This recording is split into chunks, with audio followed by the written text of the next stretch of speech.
Welcome to It's All About the Questions, where learning to ask the right questions can help you achieve lifelong success. Now, here to help you ask all the right questions is award-winning author, international speaker, and business strategist, Laura Stewart. Good morning, afternoon, and evening, everyone, and welcome to the show. If it's the first time joining me here today, the reason I say good morning, good afternoon, good evening is because I have folks listening from all over the world in so many different time zones. I never know if they're listening live in their morning, their afternoon, or their evening. This is the almost sixth season of the show. It started out on broadcast radio on iHeartRadio, and now we do it live on this beautiful platform where I'm using Restream.io, and I get to do video as well as audio for the podcast folks who are listening to this around the world. I love this time of day. For me, it's daytime, morning, 11 a.m. Eastern for me, because I live in Florida, because it's just, there's so much possibility in the world for me at this time of the day. And I get to bring to you some amazing people that I've met along the way of my own journey, or that other people have met and said to me, Laura, you need to interview this person on your show. They completely changed the way I thought about something. And that's what this show is all about. It's all about the questions.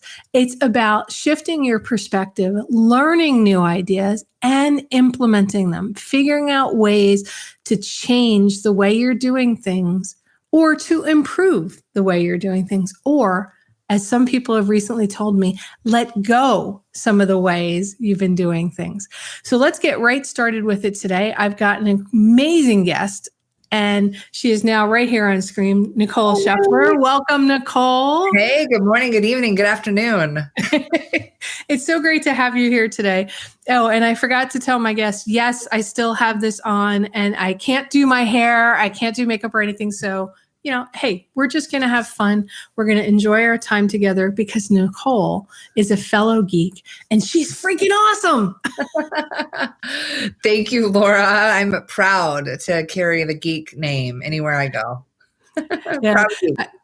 I was in Silicon Valley a bunch of years ago, and I was at the San Jose airport on my way out, and I'm in the ladies' room, and there was this woman in there, and she had this t-shirt, and I had to take a picture of it. And it used the word nerd. I reinsert geek. She let me take a picture. It said, her shirt said nerd, but I'm going to put geek. I prefer intellectual badass. Yes. Yes. Exactly. That's my ninja name. My daughter always asks me, she goes, Mom, are you a Barbie expert? And then Wreck-It Ralph was on, and she's like, that's Mom's favorite movie because she's an internet expert. So there's all kinds of expert things, and being a nerd expert, I am a proud internet expert, I guess. Yeah, it's so much fun to interview women in tech, because, you're younger than I am, but we're still on this journey of seeing the transformations that have occurred. And there's always been women in tech, just like there's always been men in tech, right? But it didn't always get the exposure, like the movie Hidden Figures. Yes. These women were always there. They did the stuff. People didn't necessarily think of it as tech, but it is what it is. Now, you have had an illustrious career in tech, and you have 2 podcasts designed to highlight women in tech that you've won, 9 awards for as well? Yeah. We're the reigning champions of a few of those. Yes. From the Association of Women in Communication. It's a great organization that has the Clarion Award that has different categories. So I encourage any communicators to check them out. It's a great organization. And then we've submitted our podcast and won some of those, and then got into the finalist category for the People's Choice podcast for our legacy podcast, Diva Tech Talk. When I look at you and read your shows, and I interviewed you for a podcast magazine for a feature, you and your cohort in crime. And one of the things that struck out to me was this idea that you want more than anything to help women, especially women in tech, achieve success. And I think that idea of success is very different for different people, Nicole. Yes. What I may define as success is different from what you may define as success, or somebody that you're interviewing on the show. So for you, what does success look like in your life? And I know you've got kids, you've got family, you've got a career, you've got multiple careers, you're a professor. I'm a crazy lady. I think it starts with an exercise that when I was younger in my career, the coaches go through it, like, what's your purpose? And you pick these words. And I think at the root of your question is an underlying, what's my why? Yeah. And my own personal why, like you said, everyone's is different, right? And what they're trying to search for in life. And I just feel like I want to live every day to the fullest. And my why is to figure out how to do that. And since we spend so much time working, and I have seen the need for women in the field of technology, but I'm committed and dedicated to sparking success for women in technology by leading and serving. A lot of people do coaching and they go full-time coaching. And what I'm trying to do is kind of a analogy to the hybrid of business and technology, right? When you talk about technology, you talk about why for the business. And when you talk about success, I want to be able to live that by being an engineering leader. I've been at Cisco for about 16 years. So working in the Fortune 100 space with amazing talent on amazing products with, game-changing customers. So I want to lead in that way by example to try to attract women into the field and retain them here, which is even more important with COVID. So we should talk about that in a minute, but also serving them. And so the projects on the side are acts of service, because when we raise each other up, I feel like the tide is raised for all boats. And so just like you've, written a beautiful article about Diva Tech Talk to you, that's a gift to me. So I just want to be able to have my legacy be raising people up in the culture of corporate America. So kind of bringing some of that heart and empathy and love into that, so people can love what they do. That's the long, short answer. Well, that says a lot about you, though, Nicole, because service is important, right? Most of us serve in some way. Some of us serve, some people serve more overtly, and some people serve more quietly. Some people serve in one direction. You have taken on this role of, if you see something, you want to do something. The old see something, say something, you're see something, do something. Right? Yes. Sometimes to a fault, but that's okay.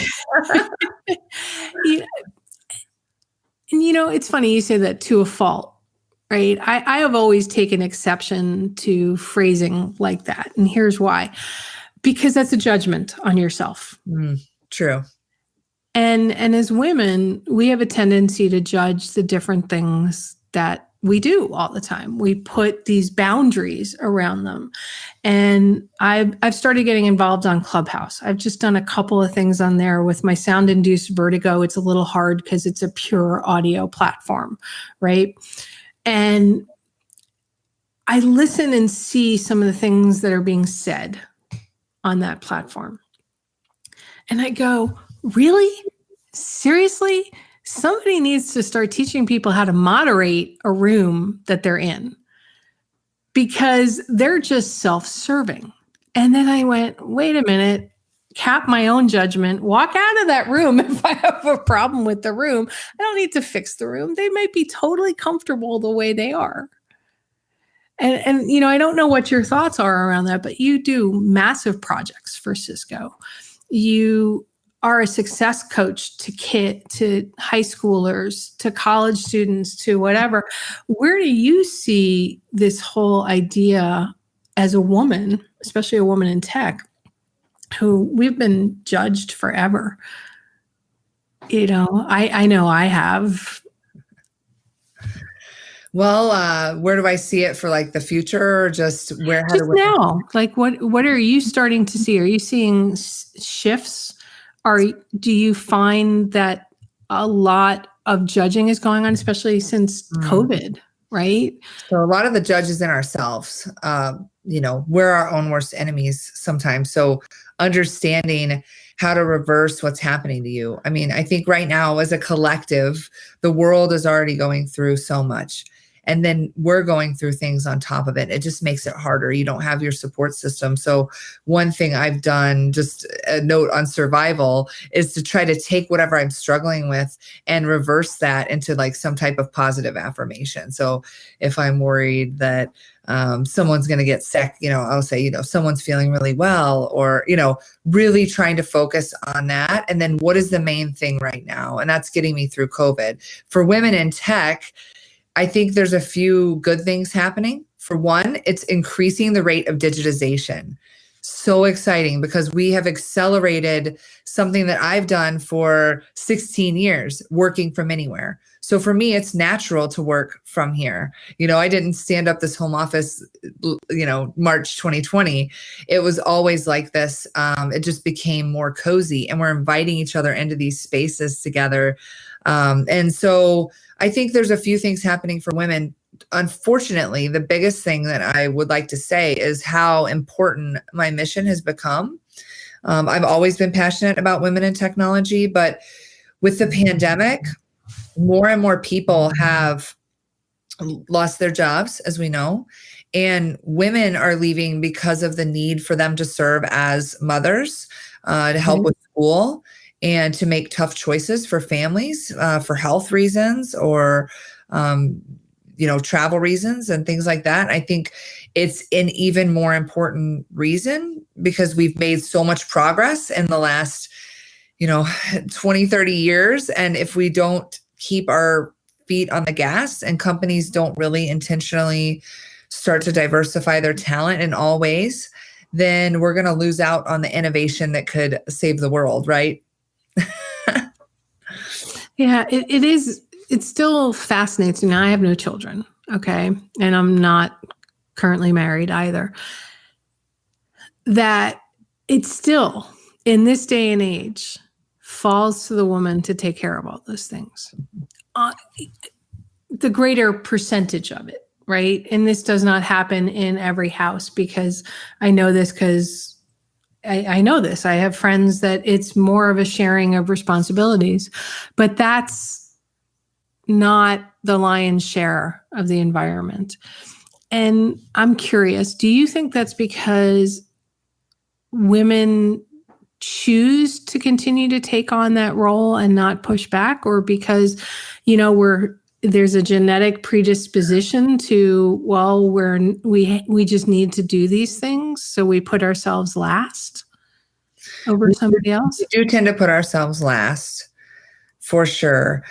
I think a lot of it is, even if you have a home where it's equal, I have a husband and 2 children, and my husband stays home. The culture outside of our homes is still very traditional. So that's why I'm so encouraging of women to understand that you can live to your full potential, and you can thrive in whatever makes you successful without the limits. Like, you have to be able to let go of, maybe the dishes aren't put every night in place, right? Or maybe you have to outsource some things, and that's been hard in the pandemic. So I think that's one thing, is the pandemic makes it harder to outsource things that made things possible before, i.e. daycare. Yeah. I have a 4.5-year-old, so she's been home a lot since March, very light in daycare. And then I had a baby during the pandemic. So it's been an incredible amount of pressure to work through things and still continue to be a mother, but we can control how that goes in the future. And that's a lot of what I'm trying to do, is empower women, but also empower through organizations to understand and be aware of how we lead with empathy. And I think that's a great thing that's come from the pandemic, is that we are starting to see people be a little forgiving if a kid pops in, during a meeting or a live. I go live a lot on the social, and I've definitely gotten some visitors. But again, we're inviting each other into homes, and it's a little bit of a nice change to see people be a little more accepting, that you may have to have unique circumstances. But I think women generally do carry a load of the heart to make sure everyone's okay. We're just nurturers by nature, nurture by nature. So I think it's just really, really the time to be crystal clear on what we can do and celebrate what we are doing, because now motherhood, parenthood, working, everything has become harder. Whatever you're doing is harder. So I think we have to be more forgiving as well. That whole idea of forgiveness, I love that concept of forgiving ourselves even, right? Having this hand out of commission wasn't as bad as when I had this hand out of commission. But then I realized it was because my mom was still alive and we would cook together. Since I live alone, right? So when my mom was still alive and my left hand was in a cast and my right foot and my left foot was in a boot at the same time because I had broken it, my mom held the pot and I would stir like with my right hand. Or if I needed to do my hair or if we needed to make a bed, we were a team. But being here by myself as a woman, I'm putting my idea in my head of, well, I still have to do these things, right? And I still need to wash the dishes and whatever. And then my friend the other day said, have you ever heard of paper plates? Yes, amazing technology. And I hate the idea of plastic forks, but she's like, there are options. You don't have to hold yourself to this perfection idea. You don't have to throw makeup on. You don't have to, if you go on air wet head, just explain wet head. Sure. Well, what powerful symbolism, Laura, because that's exactly what we're going through as people. Right. You physically have one hand less, and now you wish someone was there. And now people can't have their right hand person there for them. And I think it really is a rise and a time for people as a collective, yes, in corporate America, yes, for women in tech to come together, but more importantly, for us to be the right hand for each other. And if, for example, when I had the baby during the pandemic, we needed a right hand very badly. We had a lot of bad juju at one time that our family was going through with loss and cancer. My husband's mom died 6 days before the baby was born. Oh, I did not know that. It's just like everyone, it's so symbolic, right? Like you said, like, how can you be the right hand for someone? Like if you have two hands, how can you lend a hand and be there? And I think that that's what I saw happen to me in the pandemic with Women of Cisco, because when no one else was there for me, my Women of Cisco team catered dinner for me for a few weeks. And it's just really a beautiful time of the awakening of how much we can do for each other and be the right hand. So I just thought that was kind of a beautiful analogy to your hand injury. Oh, it's just absolutely perfect. I love that. I don't know if you know Jenny Lisk. I had her on my show 2 weeks ago. She wrote a new book called Future Widow. Okay. After her husband passed away, she's got an amazing podcast called the Widow Parent Podcast. And she talked about the village that it took while she was nurturing her husband through 8 months of dying from a brain tumor. And she had children, and she was in the middle of a major home renovation when her husband got diagnosed. And that's something that I think women do exceptionally well, is we just persevere, right? But we also are amazing at looking at what another woman is going through and saying, here's how I can help. One area I feel we tend to struggle with is saying, I need help. Yes, asking. Yeah. Yeah. So when you're working with the different people you work with and for yourself and for my listeners, what would be your advice, your suggestion, your experience around saying, yeah, I can see what everybody else needs, but how do I ask for what I need? Well, I love the principle of asking in general, whether you're asking for a promotion, asking more money. negotiate pay, but asking for help is really important. And I think my advice is that people are specific. So, and before you ask people too, I think because we're in such a sensitive time, you don't know what everyone is going through. It's important to kind of check in with people and say, hey, I've got some stuff going on. Do you mind if I open up to you? I might need to ask you some things, because we're starting to get to where we can help other people be prepared to carry like this emotion, because things are so hard that you may not realize that they're also in a bad situation, or they also have a loved one in COVID. Like, you really have a first step of checking with people to make sure they're ready to receive and hold space for what you're going through. Once you get there, ask for something very specific that they can do to help. So like your manager at work, what do you really need from that manager? Do you need the extra day? Do you need a half a day? Do you need to go at 4:00 instead of 5:00? Like, what do you need to make it work in this world?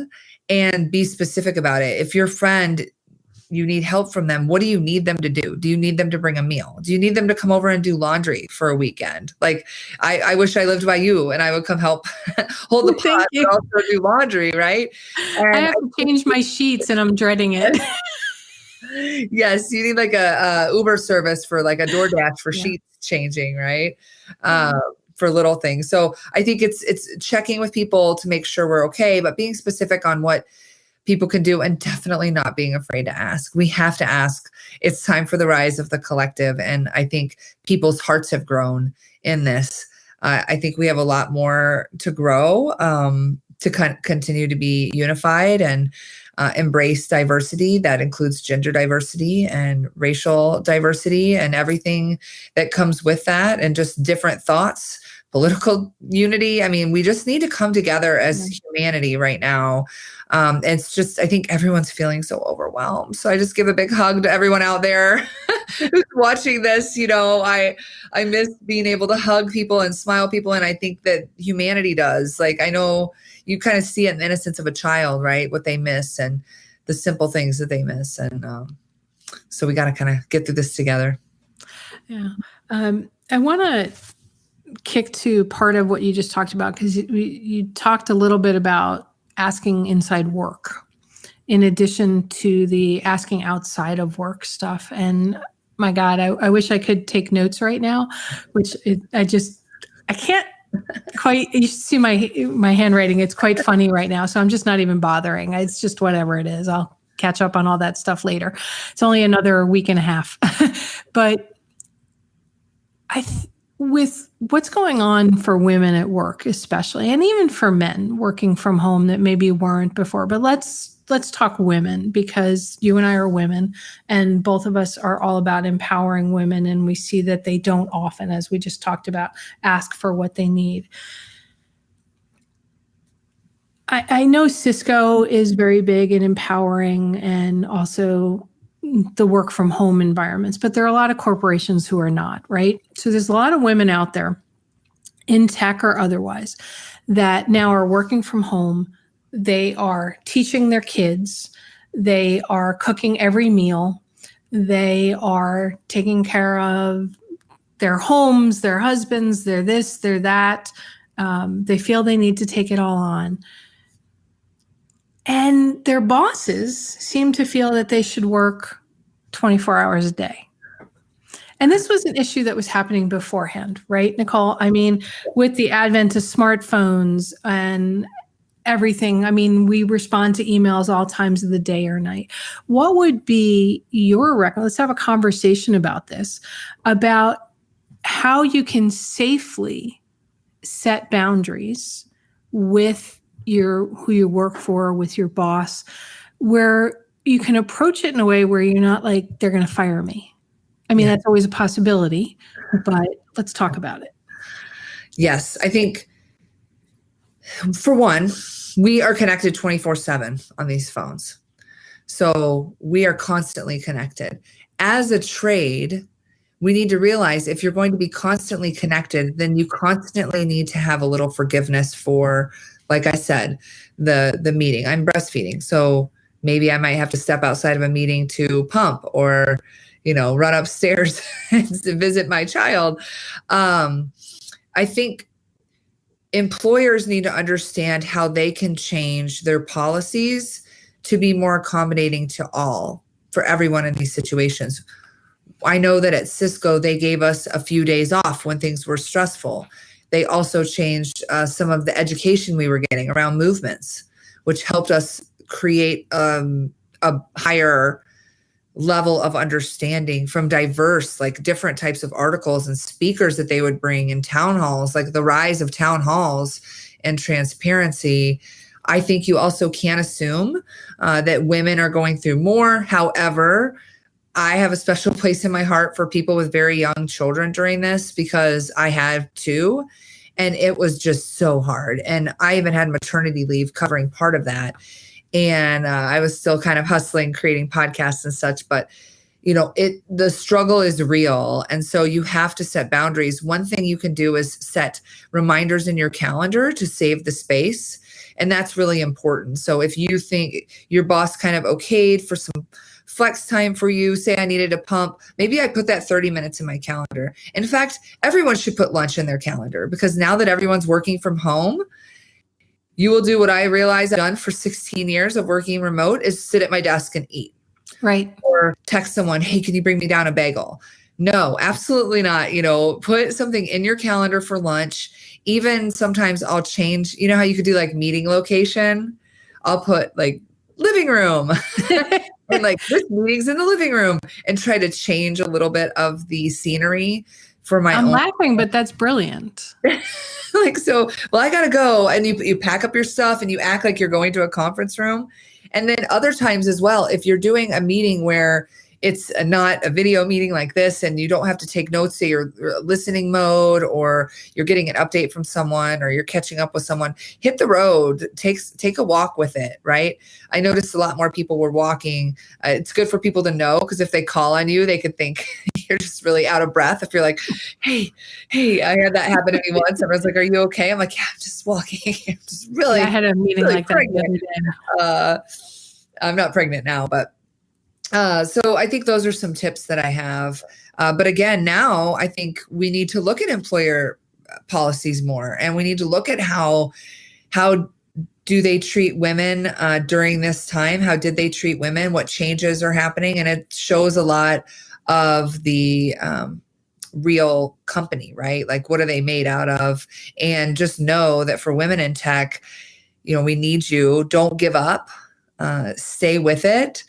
And just don't throw in the towel because of one point in time. And, just stay in the game. Let me help you. Stay in the game. Have you ever had a situation or coached somebody through a situation where they were in a work environment, okay, and what they were being asked to do was far exceeded what they were basically employed to do? And now with COVID, you may have seen this, right? Where it just seems like everybody's job description has expanded. Yes. And because not only has your work job description expanded, but how you got your life description expanded, it can create, not really, I'm trying to think of the right word, but it could create an antagonistic kind of relationship where you get angry, you get frustrated, and you feel like you're going to explode. But if you could have a conversation with somebody at work to say, hey, I'm willing to do my job, but you've asked me to do 10 other things. Yes. How do you handle those kind of scenarios? Expectations. You have to be so clear on expectations. It's something around roles and responsibilities, expectations, understanding the grade level. So reading the rec, the job posting of the level above you, or talking to HR to understand, what does someone one level above me do?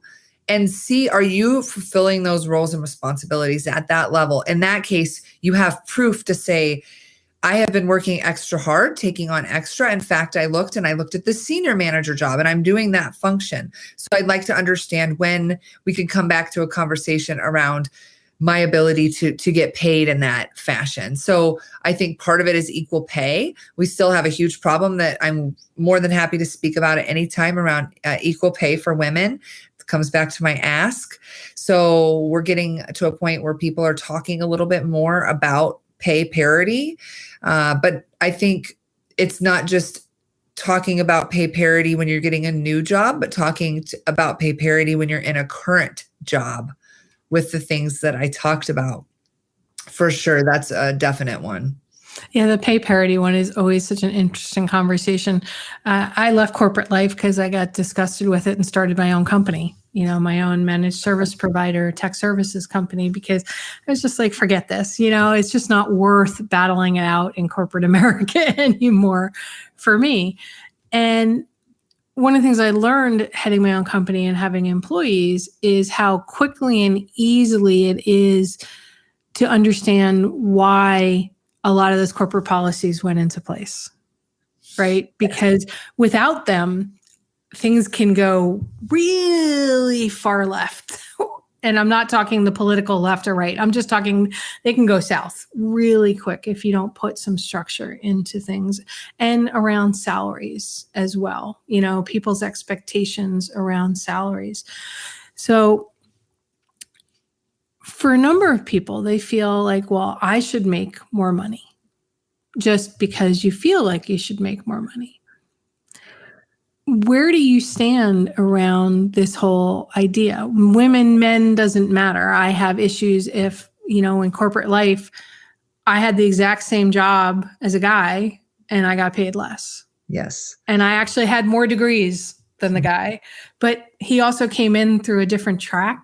Yes. Than I did. Ladder. So, he came through a different ladder that immediately put him at a higher thing than the way I had come in to that department. But curious, since you said you're willing to talk about money and the ask. So one of the tips, I have a few different tips. One of them is to talk to people to understand when you're doing your performance reviews. So what are you being measured on? And that is a key time. And this is why I do this success work, because it's really hard to explain what I do. But this is actually what I love doing, is helping give women in tech these little bitty things so you could get 1% better every day. And one of them is branding. So a lot of it is the brand that you represent. So that's important, because then you start to embody what you're saying you're doing. So for example, if I am claiming to be a security expert, how do I embody that with my brand? Am I speaking? Am I writing about security? Am I getting security certifications? Am I sitting in a security community service, or a community group?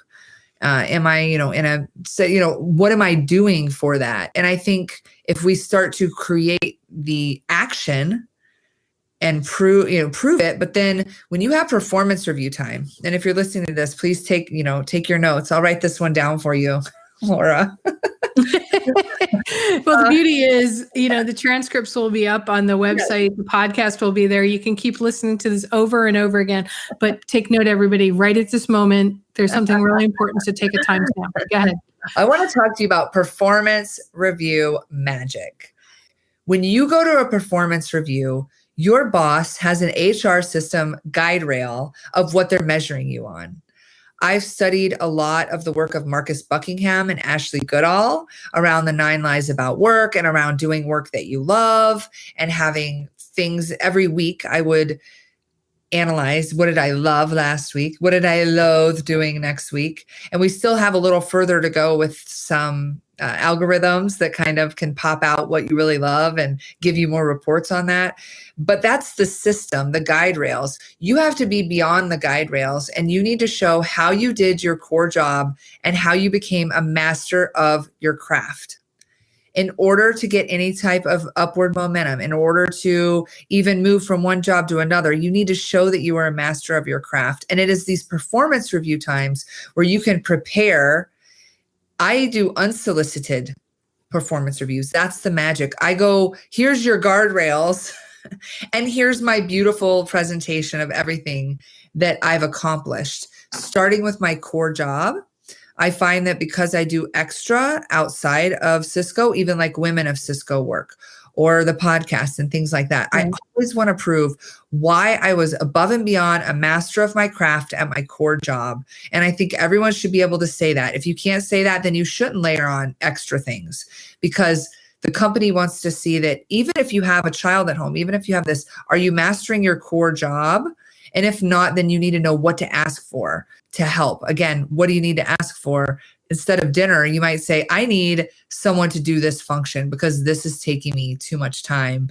And so the performance review magic means coming to the table with, here's the things I did. Here's the speeches I gave. Here's the articles I was in. Here's the podcasts that I was featured on. Here's the people that I mentored and helped. Here's who I was mentoring under. Here's what I learned. Here's the goals that I set. Because no one owns your future like yourself. And I know as a recent mother, when you're in the hospital, you have to use your brain. You have to use the benefits, the risk, the alternatives, your intuition, and what happens if you do nothing, the brain. In a medical world, you own that. Nurses are rotating. They're working really hard. You own it, and you own it for your career as well. So that's kind of my 2 cents on performance review magic, is just making sure that you own it. And that way, no matter if you change leaders, because there's a lot of change in corporate America. If you change leaders, you carry that with you as your own personal testament to your hard work, to your success. Absolutely brilliant the way you phrased it and all of that. And I started thinking through some stuff, and I just realized I haven't been keeping up on it because of this the last week or so. But I keep this by my desk, and I write down everything I do every day. So for people right now at home that are working and they're going to have their performance reviews at some point in time, I think that maybe some processes that they might have had when they went to the office where they kept track a little bit better of what they did and goals and wrote things down may have gone by the wayside because, you got the kid coming in, or you've got the husband with a need, or it's dinner, or if you're single like me, it's something else that you have to go take care of or whatever may happen. What are some techniques that you have found for yourself and for others help prepare for that? Because there's a lot of people I know, from having owned my own company and in corporate life had people underneath me as well, where it's like they come to these meetings, these performance review meetings, like they weren't even aware it's going to happen. So they're not even prepared. They just want the boss to lead the whole thing, which is where I find, I don't know if you've seen this, Nicole, where I find the dissatisfaction comes from both sides of the desk, is that expectations. I'm expecting you to walk into your performance review prepared for the performance review. You're expecting me as the boss to just say, oh, I'm wonderful, give me a 10% raise. Yeah. Well, Laura, it's all about the questions. Because you have to establish with your manager early on. So the onus of the employee is that you know what is success and set those expectations with your manager. So that should be, and what I do is I use a PowerPoint, like a blank PowerPoint, and I shape a template of what I think I want to present at that first performance review. Some managers, now this is an interesting one. Some managers will want something more granular. So I always start with a new manager with a weekly report of the main things that I did. Main things, not the, emailed someone back. No, moved a deal forward, gave a presentation, supported this, helped collaborate with this, like the main things that you did. And then get a feel of if that manager wants that level of granularity. So when you start fresh with a new manager, or you just say, hey, it's the new year, I'm starting a new habit, I'd like to give this to you. I had some managers where that saved my job because they questioned what I was doing and I had such a record. And I had other managers and leaders I worked for that didn't care. They did not want it. But why don't you start giving them more granular? Because then you kind of can ratchet back to where they're at. And then at least you have that data for the performance review. Maybe you don't give it to them. Then I just take a simple PowerPoint because I think it's easy. It's visual. If you're taking notes in like OneNote or Evernote or some type of notepad, and then you have to translate them, if Right. you're putting them directly into something that you can show someone on a PowerPoint, I'm always thinking how to present stuff, executive level, right? Manager level. And you also want to make it easy for them to recommend you for awards and things. Managers want to share the good work of their team.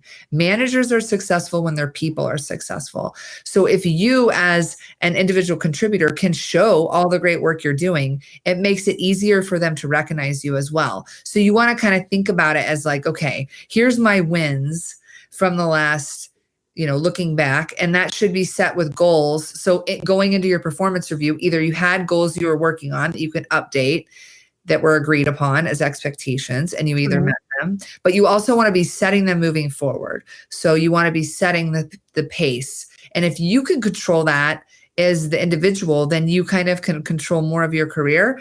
And I'll say that the manager, their responsibility is to really tune in and give you the feedback that will make you better. Their job is to help you be successful and remove barriers. So to me, when I manage a team, I'm looking at what do you need to be successful? How can I help you? Well, I noticed that you're doing this. Like maybe you do question like what are the key, maybe those expectations can be reset by the manager. So I think there's an onus on the individual contributor to push, but there's an onus on the manager to have wise feedback, because feedback is a gift, but it's only a gift when people are tuned into what you're doing.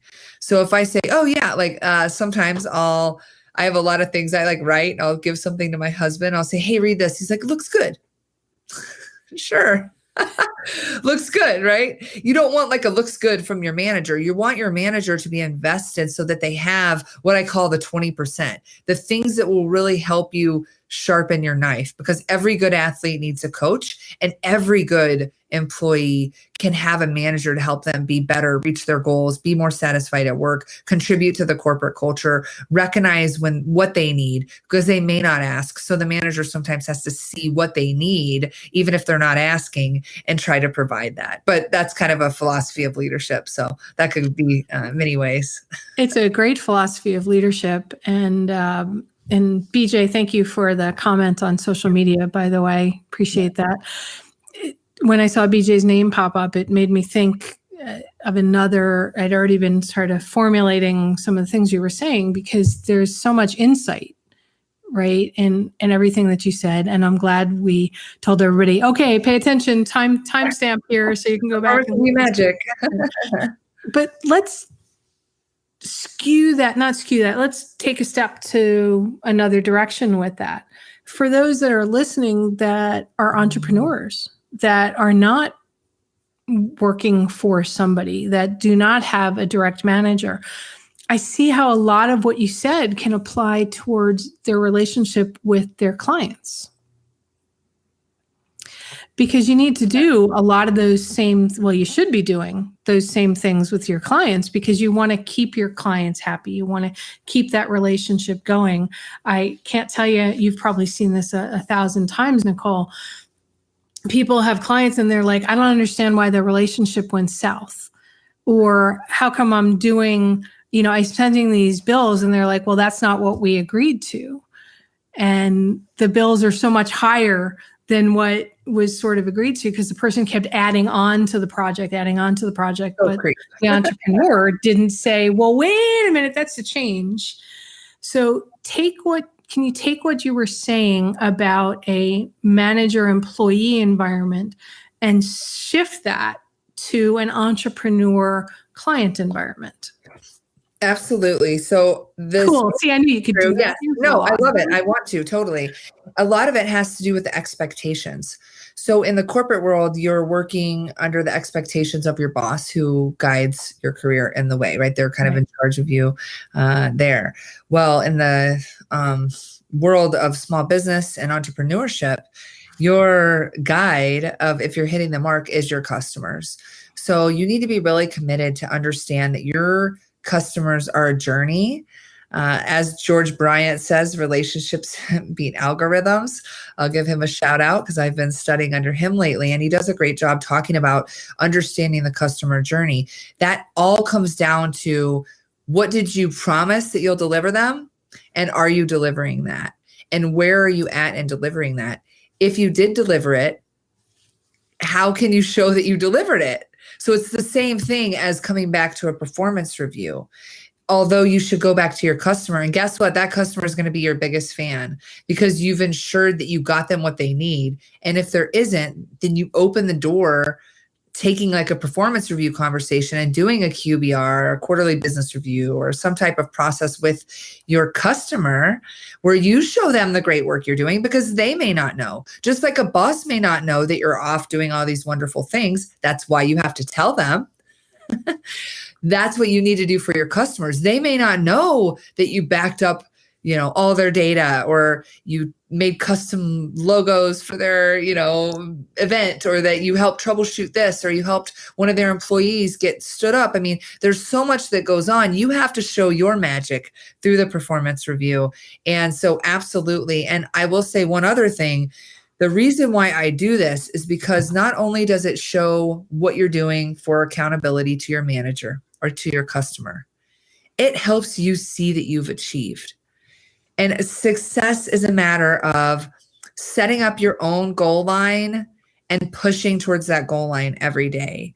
So when you're doing these types of things, if you're doing it and like, you should be happy to put that on there. You should be excited that you reached a milestone with a customer, or that you were able to share a message about your technology solution to a user group. Like, it should be aligned to the mission of your business. And I think that's really important, especially for entrepreneurs, because there isn't anyone patting you on the back. Like, there's not like, Right. CEO of the quarter. Like, it's just you, like it's your business. So I think in a way, just like I have people write down 100 successes in your life. If you've never done that, I encourage you to just make a list of 100 things that you've done successfully. You'd be surprised. Anything from riding a surfboard to Not me, not done that. walking around the block. I haven't either, right? But what have you been successful at? I think that's important for all of us to understand that we are making progress, and that little by little you are achieving things, and it can help you feel a little bit good, because the struggle is a little bit harder when you're a solopreneur. And you said something that I want to make sure it doesn't get lost, right? We talked about this riding the surfboard, but then you said walking around the block. And I think it's important that people don't realize that 100 success doesn't have to be these massive things. It could be walking around the block, because for some people that is massive, even just walking to the end of the driveway. Yes. For me right now, a success is making it to the bathroom in time and getting the pants down in time, because it just takes so long. I mean, it's a simple thing, but that's a success for me right now. Yeah. So I don't want people to forget that. So, no, not at all. And you have to define your success. But if you don't define it, you don't write it down, you don't set the goal line, you're just running on a treadmill. And I think that that's where people get burnt out. And especially times like now, it's harder to set a goal line. So it's even more important, just like I'm being called to do more work for women in technology because we're having them leave the field. It's more important too that I do work around success and goals, because that's what helps you kind of keep going, is when you set the goal line and you make the touchdown, and you set the goal line and you publish the book, or you walk around the block, or you make lunch and eat healthy that day, whatever it is, big or small. And I encourage everybody to do that for themselves. In fact, you can set goals for 7 areas of your life. You can Google search that, or DuckDuckGo search that, and see how goals, it's not, if it's better to break it down into areas. What are my goals for fun in COVID life? I'm personally Right. building like a music setup here so I can stream live music from my house since I can't go see live music, right? So how can I play records and have people hear them through Restream.io or whatever it may be?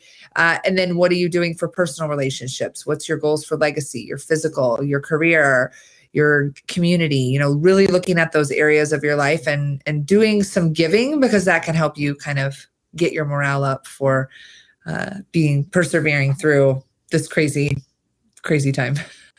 Yeah, and I've kind of decided to myself that it's not a crazy time. It's just a time. I'm changing the way I'm thinking about this and words that I'm using for myself. That's smart. And what you were just talking about, I can see that going into what we talked about when we said to everybody, timestamp this, replay this part, where we talked about performance reviews in a corporation. And then we talked about the client entrepreneur. What's your feelings? Are you doing this for yourself in your personal life with your family, thinking of each other as your own clients and your family, and how are you each performing and what are your expectation needs? Yes, I think I talk about keeping agreements with yourself. You have agreements to perform your job. That's how you're paid.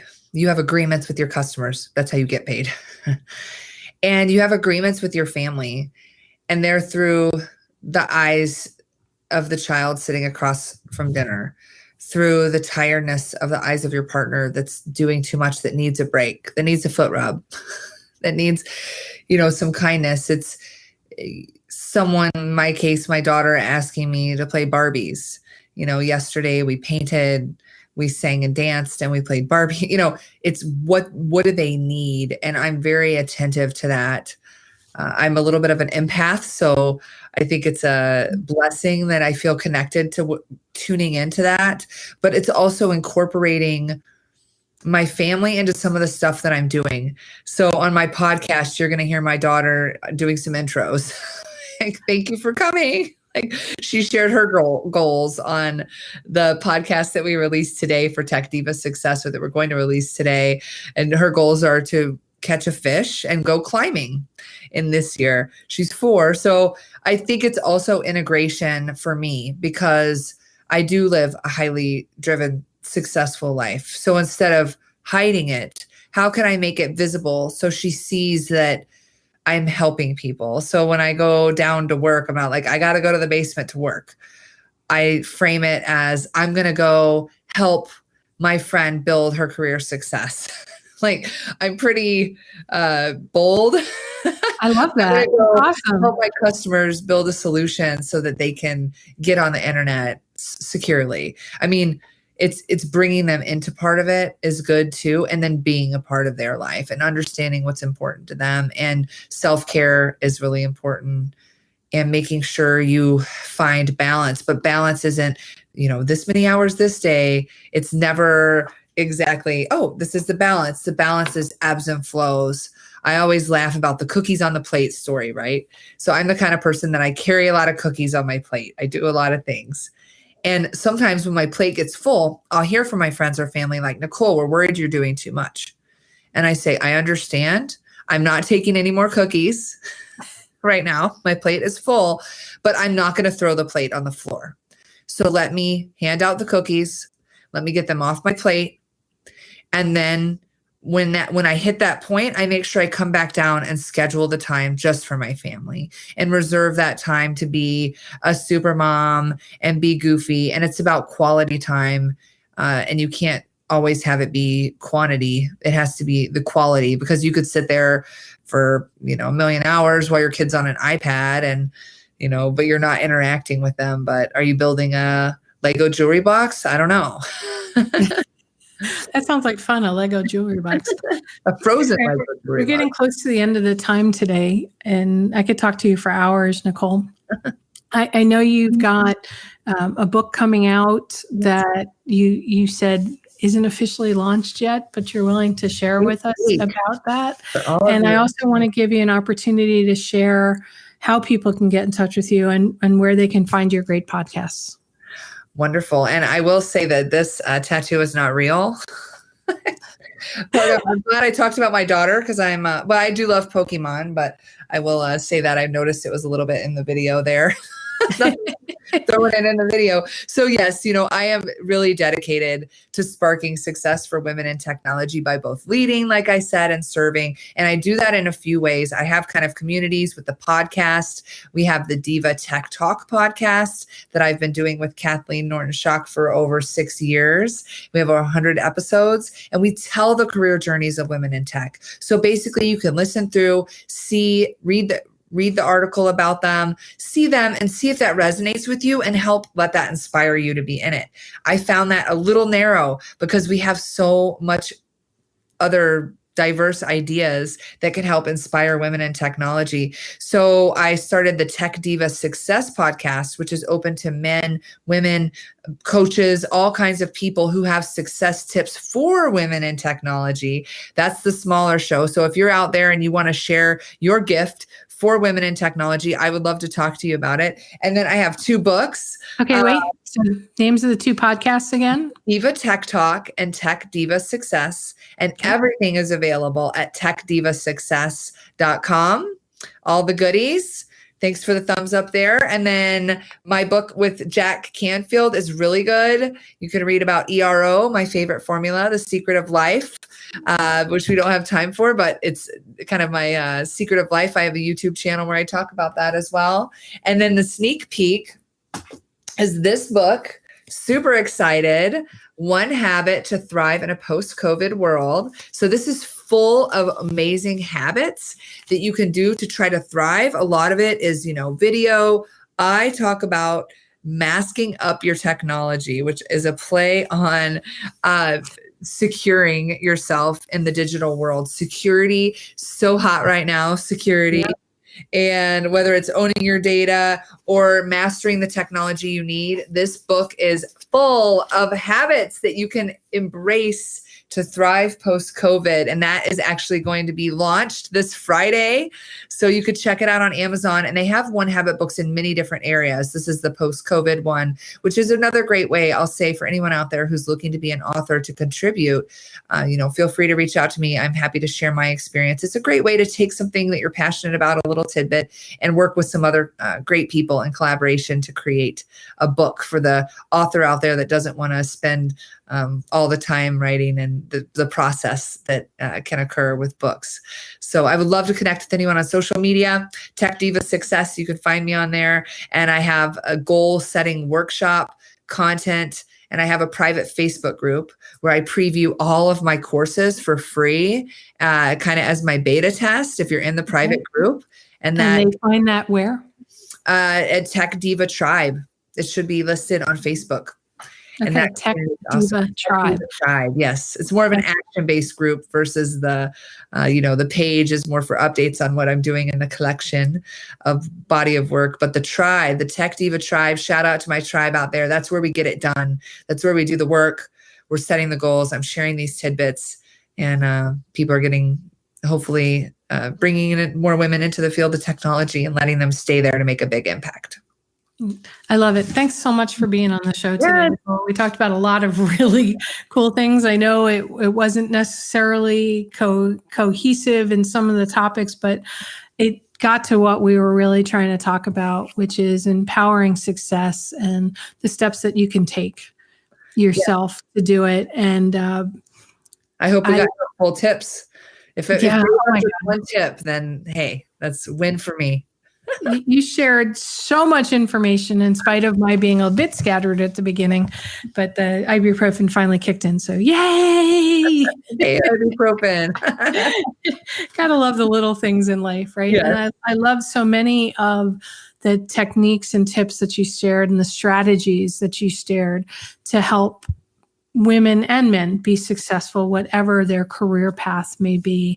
And I love the work that you're doing both on your podcasts and with your tribe and things like that. So keep working at that and keep inspiring people, Nicole, because you just have such a brilliant energy. And I love the work you're doing, and congrats on being a mom again.